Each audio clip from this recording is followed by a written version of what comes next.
హిందూ స్వరాజ్య స్థాపకుడు మహావీరుడు ఛత్రపతి శివాజీ మహారాజ్ జయంతి సందర్భంగా సిద్దిపేట జిల్లా దౌలతాబాద్ పట్టణం దేశభక్తి నినాదాలతో మార్మోగింది. స్థానిక కూడళ్ల వద్ద ఘనంగా నిర్వహించిన వేడుకలు ఆకట్టుకున్నాయి.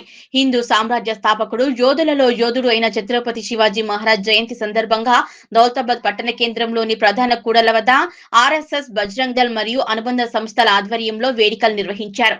ఈ సందర్భంగా శివాజీ మహారాజ్ విగ్రహానికి పూలమాలలు వేసి ఘన నివాళులు అర్పించారు. అనంతరం దేశభక్తి నినాదాలతో మాట్లాడుతూ శివాజీ మహారాజ్ ధైర్య సాహసాలు, పరాక్రమం, పరిపాలనా దక్షత నేటి యువతకి ఆదర్శమన్నారు. యువత శివాజీ బాటలో నడిచి దేశ సేవలో ముందుండాలని పిలుపునిచ్చారు. పట్టణంలో ఏర్పాటు చేసిన శోభాయాత్రలో యువకులు భారీగా పాల్గొని జై శివాజీ, జై భవానీ నినాదాలతో ఉత్సాహం నింపారు. కార్యక్రమం ప్రశాంతంగా, క్రమశిక్షణతో కొనసాగింది. స్థానిక ప్రజలు పెద్ద సంఖ్యలో హాజరై శివాజీ మహారాజ్ కు ఘన నివాళులు అర్పించారు. ఈ కార్యక్రమంలో ఆర్ఎస్ఎస్, బజరంగ్ దళ్ నాయకులు, హిందూ సంఘాల ప్రతినిధులు, యువకులు మరియు స్థానికులు పాల్గొన్నారు. ఈరోజు మనం అందరం ఈ కార్యక్రమం ఎందుకు చేసుకుంటున్నామనే విషయం ప్రతి ఒక్కరికి తెలుసు.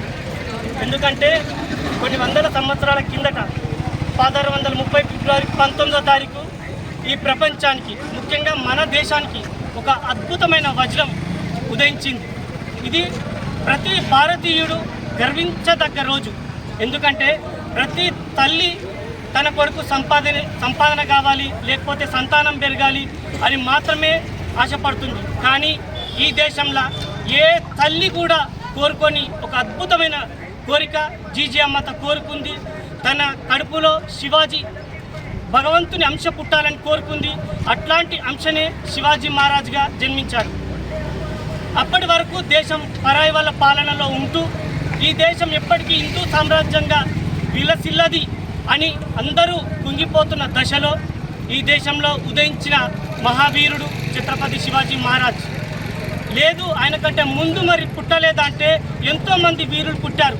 కానీ ఏ వీరుడు ఈయనలాగా ఈ దేశానికి శక్తిని ఇవ్వలేదు. ఈయన పుట్టిన తర్వాతనే ఈరోజు మనం అందరం నిలబడ్డామంటే దానికి ఛత్రపతి శివాజీ మహారాజ్ మాత్రమే కారణం.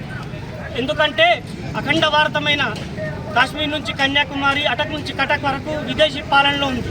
కానీ అందులోంచి మహారాష్ట్రలోంచి ఒక చిన్న ప్రాంతం నుంచి మెల్లగా ఈ భారతదేశాన్ని, హిందూ సామ్రాజ్యాన్ని సృష్టించాడు. ఎంత గొప్పనైన వ్యక్తి అంటే, ఒక వ్యక్తే గొప్పగా ఉంటే సరిపోదు, తన చుట్టుపక్కలున్న తన సైనికులు కూడా ఈ చావు అంటే జీజామాత ఒకరోజు ఒక కోరిక కోరుతుంది శివాజీ, బిడ్డ ఆ కనబడుతున్న కోట మీద మన దేశపు జెండా, మన కాశ్యప్ జెండా ఎగరాలి, అది నాకు తెల్లారి వరకు కావాలని చెప్తుంది. అప్పుడు శివాజీ మహారాజ్ ఏం చేస్తాడంటే పక్కకున్న సైనికుని పిలిచి ఆ కోట మనకు తెల్లారి వరకు కావాలంటే అతి తక్కువ మంది సైనికులు పోయి అసలు గెలవలేని ఒక కోటను తెల్లారి వరకు గెలిచి అప్పటి వరకు మన జెండా ఎగరని ప్లేసులో కాషాయం జెండాని ఎగిరించి పోరాడి తెల్లారి వరకు సాధించి శివాజీ చేతిలో పెట్టారు. కానీ ఒక చిన్న సంఘటన ఏంటంటే ఎవరైతే చెప్పారో ఆయన ప్రాణం ఆరోగ్యం పోయింది. కోట గెలిచాడు, సింహం పోయింది.